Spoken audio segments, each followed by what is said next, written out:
नमस्कार दोस्तों, मैं हूं कर्नल अजय भंडारी।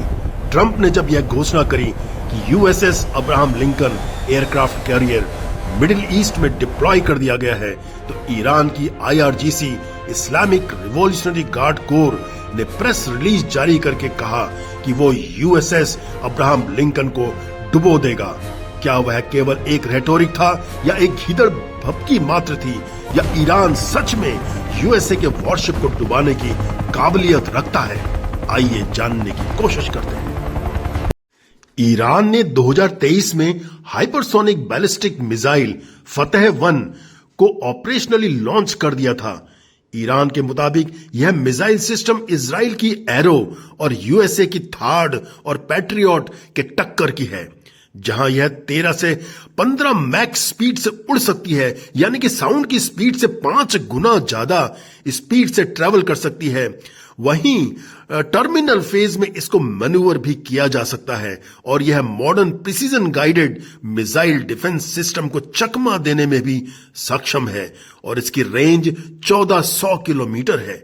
यह एटमॉस्फेयर के अंदर और बाहर दोनों ही स्फीयर्स में उड़ सकती है और इस कारण इसका इंटरसेप्शन बहुत मुश्किल हो जाता है। जरा गौर से देखते हैं USS Abraham Lincoln aircraft carrier चीज क्या है, इसकी ताकत क्या है, कैपेबिलिटीज क्या हैं, इसकी डिफेंस सिस्टम क्या है और इसका रोल क्या है। तो दोस्तों, यूएसएस अब्राहम लिंकन एक न्यूक्लियर पावर्ड एयरक्राफ्ट कैरियर है जिसका नाम यूएस के 16th प्रेसिडेंट अब्राहम लिंकन के नाम पर रखा गया है। यह 1989 में कमीशन हुआ था और विश्व का सबसे बड़ा और सबसे ताकतवर वॉरशिप है। चूंकि यह न्यूक्लियर पावर्ड है, इसलिए 20 से 25 साल बिना रिफ्यूलिंग के ऑपरेट कर सकता है। इसकी रेंज एक्चुअली में खाने पीने की स्टोरेज कैपेसिटी पे डिपेंड करती है। यह ऑन बोर्ड 60 से 75 एयरक्राफ्ट कैरी कर सकता है, जिसमें मेन है F-18 super hornet fighter jets, E-2 hawk radar aircraft और MM-60 सी हॉक हेलीकॉप्टर्स। यह एक फ्लोटिंग एयरबेस की तरह काम करता है। इसको ऑपरेट करने के लिए और वेपन सिस्टम और एयरक्राफ्ट उड़ाने के लिए 5500 लोग ऑन बोर्ड अवेलेबल रहते हैं। यूएसएस अब्राहम लिंकन का मेन रोल है विश्व में कहीं भी यूएस मिलिट्री पावर को प्रोजेक्ट करना, एयर स्ट्राइक्स कंडक्ट करना, सर्विलियंस और ओशन या सी पर कंट्रोल बनाए रखना, अपने अलाइज फ्रेंडली कंट्रीज को जरूरत पड़ने पर सपोर्ट करना और दुश्मनों के लिए एक डेटरेंस की तरह एक्ट करना, नेचुरल या मैन मेड डिसास्टर्स के दौरान ह्यूमैनिटेरियन एड प्रोवाइड करना। अभी तक इसका एरिया ऑफ इन्फ्लुएंस है पैसिफिक ओशन, साउथ चाइना सी, इंडियन ओशन, पर्सियन गल्फ यानी कि मिडिल ईस्ट।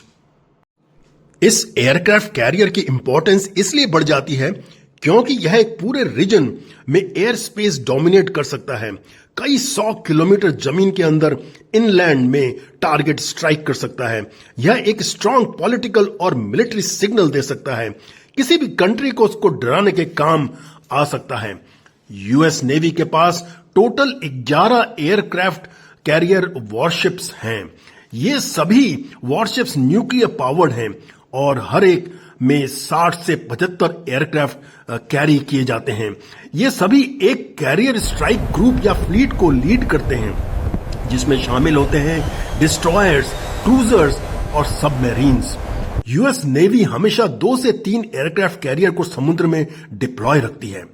अगर हम वर्ल्ड के कंट्रीज के पास एयरक्राफ्ट कैरियर वॉरशिप्स की क्वांटिटी को कंपेयर करें तो यूएसए के पास हैं 11, चीन के पास 3, इंडिया के पास 2, यूनाइटेड किंगडम के पास 2, रशिया के पास 1 और फ्रांस के पास भी 1 एयरक्राफ्ट कैरियर है। एक एयरक्राफ्ट कैरियर वॉरशिप की हिफाजत के लिए मल्टीपल ओवरलैपिंग डिफेंस लेयर होती हैं, जो कई 100 किलोमीटर दूर से ही खतरे का सही अंदाज लगा लेती हैं। आइए बाहर से अंदर की तरफ यानी कि शिप की ओर सिक्योरिटी लेयर्स की बात करते हैं। पहला, स्ट्रेटेजिक लॉन्ग रेंज लेयर जो 1000 किलोमीटर दूरी से एक्टिव रहती है। दुश्मन के मूवमेंट की जानकारी सैटेलाइट्स के जरिए, लॉन्ग रेंज रडार के जरिए, सबमरीन्स जो काफी डिस्टेंस पर ऑपरेट करती हैं उनके जरिए दुश्मन की गतिविधियां वॉरशिप्स को देती रहती हैं, और लैंड बेस्ड एयरक्राफ्ट और फाइनली फ्रेंडली कंट्रीज एनिमी की इंफॉर्मेशन भी ट्रांसमिट करते रहते हैं। दूसरा, एयर और सी कंट्रोल लेयर जो 500 से 800 किलोमीटर का एरिया कवर करती हैं। इसमें डिफेंस प्रोवाइड करते हैं वॉरशिप्स के एयरक्राफ्ट, जिनको कॉम्बैट एयर पेट्रोल कैप कहते हैं। अब्राहम लिंकन के केस में जनरली F-18 और F-35 जो 24/7 निगरानी रखते हैं। इसके अलावा एरियल इलेक्ट्रॉनिक वॉरफेयर एयरक्राफ्ट जैसे E-2 हॉकेज भी इंफॉर्मेशन भेजते रहते हैं। डिफेंस की तीसरी लेयर होती है एस्कॉर्ट वॉरशिप लेयर। इस डिस्टेंस पर मिसाइल्स, एयरक्राफ्ट और शिप को जो 50 से 300 किलोमीटर अंदर तक घुस आए हैं को मार गिराया जाता है, और इस काम के लिए सरफेस टू एयर मिसाइल्स जैसे SM-6 एयरक्राफ्ट और क्रूज मिसाइल्स और SM-3 बैलिस्टिक मिसाइल्स का इस्तेमाल किया जाता है। डिस्ट्रॉयर्स, क्रूजर्स और एंटी सबमरीन हेलीकॉप्टर्स का इस्तेमाल भी किया जाता है। चौथा लेयर है मीडियम रेंज शिप डिफेंस जो 10 से 50 किलोमीटर का रेंज कवर करती है। इसमें ESSM मिसाइल्स, रेडार जैमिंग और डिकॉय का इस्तेमाल किया जाता है। सबमरीन के अगेंस्ट सोनार का यूज भी किया जाता है। और पांचवा लेयर है क्लोज इन पॉइंट डिफेंस जो 5 किलोमीटर से 0 किलोमीटर यानी कि शिप तक का लास्ट डिफेंस लेयर है। यह सर्वाइवल का आखिरी लेयर है जिसमें CIWS, phalanx radar guided Gatling gun, RAM missiles का इस्तेमाल किया जाता है। वॉरशिप के आर्मर को काफी हैवी रखा जाता है और इसका स्ट्रक्चर कंपार्टमेंटलाइज होता है ताकि एक एंड का नुकसान मिडिल पोर्शन या दूसरे एंड पर नुकसान होने से रोका जा सके। एक एयरक्राफ्ट कैरियर वॉरशिप कभी भी अकेले ट्रैवल या ऑपरेट नहीं करता। यह एक स्ट्राइक ग्रुप का हिस्सा होता है और jet aircraft warships, missiles, electronics और गन्स द्वारा लेयर्स में डिफेंस किया जाता है, स्पेस से पॉइंट ब्लैंक रेंज तक। आइए अब ईरान की USS अब्राहम लिंकन को डुबा सकने की कैपेबिलिटी के अपने टॉपिक पर वापस आते हैं। सवाल यह उठता है कि अगर एग्जाम्पल के तौर पर USA के डिफेंस सिस्टम को, इलेक्ट्रॉनिक्स को, रेडार्स को सैचुरेट करने के लिए ईरान एक साथ 500 या उससे भी ज्यादा ड्रोन से साइमल्टेनियस अटैक करता है तो क्या होगा। एक स्ट्राइक ग्रुप में जनरली 3 डिस्ट्रॉयर्स होते हैं और एक डिस्ट्रॉयर्स में तकरीबन 60 से 70 मिसाइल्स होती हैं, और अगर ये सभी मिसाइल्स फायर कर दी जाती हैं तब भी 290 ड्रोन्स डिफेंसिव अम्ब्रेला भेद देंगे और एयरक्राफ्ट कैरियर की ओर बढ़ जाएंगे। अब डिस्ट्रॉयर अपनी 5 इंच गन से टारगेट इंगेज करेंगे। ये ऑटोमेटेड प्रॉक्सिमिटी फ्यूज प्रोजेक्टाइल्स होते हैं जो आसमान में शार्पनर्स का एक डिफेंसिव अम्ब्रेला बना लेते हैं जिसमें ड्रोन्स ट्रैप होकर डिस्ट्रॉय हो जाते हैं।